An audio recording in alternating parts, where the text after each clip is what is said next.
என்கிட்ட கையில் முட்டை இருக்கு, வெங்காயம், பச்சை மிளகா, உப்பு இதெல்லாம் சேர்த்து ஆம்லெட் போடலாமா? வாங்க வீடியோக்குள்ள பார்க்கலாம். நல்லா கலக்கிக்கலாம். இப்போ தோசை கல்லில் ஊற்றிக்கலாம். ஊற்று, ஃபுல்லாக ஊற்று.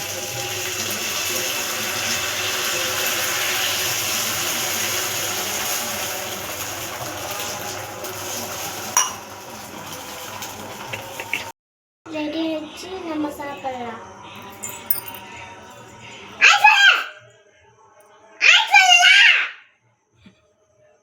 சூப்பர். நீங்க ஷேர் பண்ணுங்க, மறக்காம ஷேர் பண்ணுங்க, மறக்காம ஷேர் பண்ணுங்க, லைக் பண்ணுங்க, சப்ஸ்கிரைப் பண்ணுங்க. பாய்.